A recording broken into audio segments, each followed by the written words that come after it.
Hello， 大家好，我是王炯，欢迎收看本期小白测评。今天我又来到了一个神秘的会议室，我感觉这个可以作为一个我们的新系列啊。今天我来到的是 OPPO 的会议室，带大家看点新东西。我现在手里这台呢，就是 OPPO 最新的，应该说是第3代了，屏下摄像头的 Demo 机。看它有多 Demo 啊！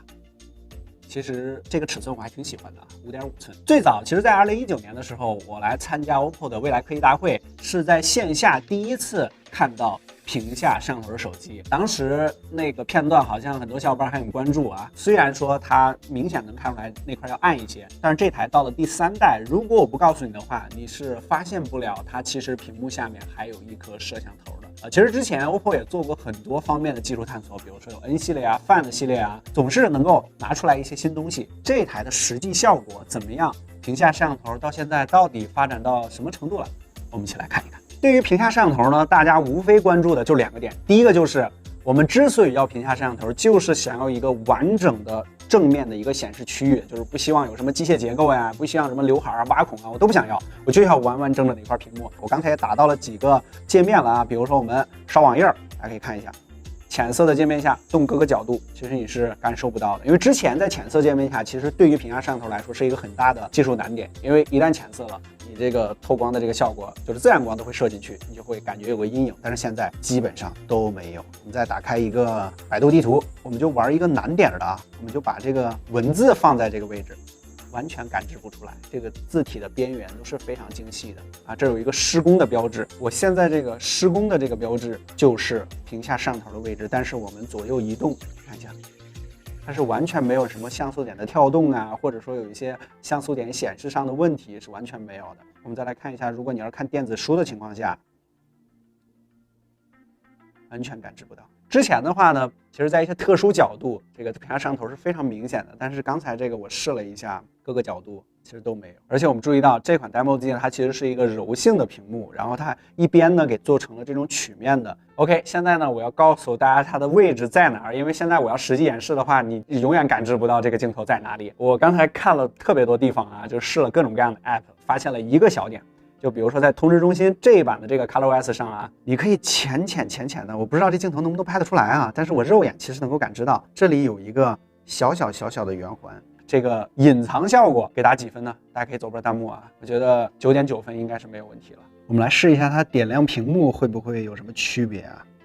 哎，正好是一个浅色的啊，非常漂亮的美女，可以看到它是一个慢慢点亮的，跟其他位置完全一样。再点亮一次，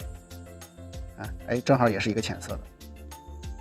它也没有专门去为了这块屏幕而去设置一些所谓的恰巧可以隐藏掉屏下摄像头的一些壁纸啊，这些都是传统的 ColorOS 的壁纸，像黄色漫画完全没有问题。OK， 我们现在打到 B 站小白测评的视频啊，这个 UP 主还不错，大家可以看到这个全屏的效果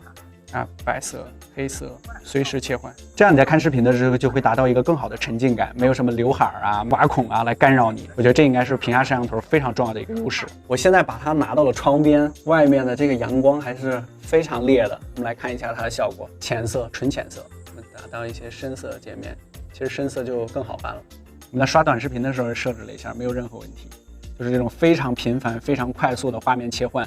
这里也没有什么跳动，也完全感知不到。看到这儿，估计很多小伙伴都好奇它这次是如何实现的。我与现场的工程师做了深入交流啊。OPPO 这次主要采用了2个新技术：小像素和1:1驱动电路，一个解决拍照，一个解决显示。我们一个一个来。任何镜头拍照它都是需要光的，屏下镜头就更需要。你屏幕在镜头上面一遮挡，那还拍什么拍？就和你在后置镜头上放个纸板道理一样。小像素就是将 OLED 屏幕的像素点缩小，单个像素间的空隙就增大了。有了空隙，才能更好的透光。OLED 的材质本身它是不透光的啊。OPPO 这次将屏幕的走线也都改成了透明的，宽度也缩小了50%，缩小像素点加上透明走线就可以透过更多光线了啊！这个道理不难懂，再加上相机的补偿算法，这样一来前置拍照问题就解决了。由于它本身并没有减少像素数量，所以前摄区域也达到了400 PPI， 所以在有明显显示元素经过这片区域的时候，比如说一个小红点或者一个小蓝点经过，也不会有什么明显的跳动。想要实现和其他部分一样的显示效果，驱动电路这边也要改。OPPO 将传统的驱动1:2 2改为了1拖1。之前为啥屏下区域这一小块显示比较模糊啊？就是1拖2不能精准的控制像素点，经常不该亮的像素亮了，不该灭的却灭了。改完之后，一个驱动电路只控制一个像素，每个像素都可以单独精准控制，就避免了1拖2时像素被错误开关的问题。采用了这么多新技术，效果也确实很好啊。但是因为像素点变小了，我在现场提出的第一个就是寿命问题，和工程师也交流了一下，因为它采用了单像素电路的全新控制方式，还有一系列的优化算法，摄像头区域的小像素寿命提升了50%。正常使用的情况下 ，OPPO 表示用3年是没啥问题的。OK， 屏下摄像头第二个方面啊，就是你屏下隐身做得很好了，那么它的拍照怎么样？因为它毕竟还是一个摄像头嘛，你打开。因为我们现在的这个会议室，它的环境光是比较复杂的啊，这个光线也没有那么好，我们可以看一下这个实际的效果。上一代的时候，其实你明显的能在镜头里感知到，就是你有一个光晕啊，不管是你的预览框还是实际拍出来的这个照片，但是这一代大大减小。你看，只在我帽子的这个边缘，这可能是做了一些虚化效果啊，比如说我这个脸颊的边缘有这么一点点啊，但是我焦距核心的地方，比如说我人脸、鼻子、手指啊这种核心的地方，尤其是我把手指推进了，是基本没有那种衍射造成的那种光晕感的啊。但是呢，我们这台确实是一个 demo 机啊，所以说呢，在这个我们镜头的上方能感觉到有一些浅粉色的一些小小的阴影，这个我们也特别询问了这个现场的工程师，后期的这个版本上呢是没有这个问题了啊。我们这一台呢是这个前期组装的这个版本，我们拍张照片，这是我们刚刚拍摄的，我们来放大一下啊。其实它的整体效果照之前的2代已经改变非常非常大了。由于现在可能是 demo 机的原因，所以说我这个人像呢看着稍微有一些偏红，但是这个精细程度上面已经做得很好了。比如说焦点啊，比如说鼻尖，我的这个眼镜的这个位置，包括领口这种精细的感觉，还有就是我帽子上的这些英文字母都是没有问题啊。我把它拖到这个屏下摄像头的位置，大家可以看一下，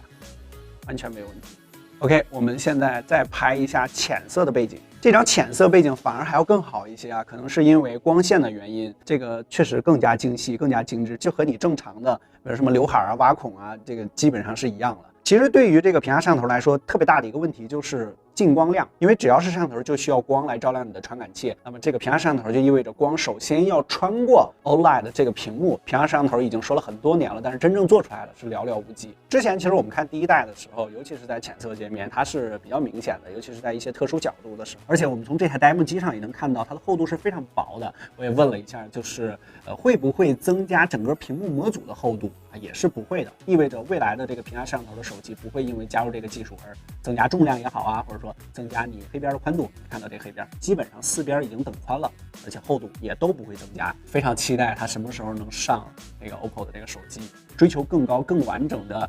前面屏的这么一个显示形式，这确实是一个非常好的解决方案，甚至是目前最好的解决方案就是屏下摄像头。虽然有些人可能会说啊，这个我买手机基本不看前置摄像头，但是我们也必须知道，有些人他买手机可能就为了前置摄像头，甚至更极客一点，就是我要屏下摄像头，但是我又不想破坏掉我的全面屏的这么一个显示效果，够极客了吧？大家可以把极客2个字打在公屏上。OK， 这期的小白测评神秘会议室啊，就跟大家聊到这儿。这个东西不知道我们普通消费者什么时候能买到啊？我估计应该不会太慢了啊！期待它上市，能够让人用上手。更多任何精彩，大家可以在全网搜索关注小白测评。我们下期视频再见。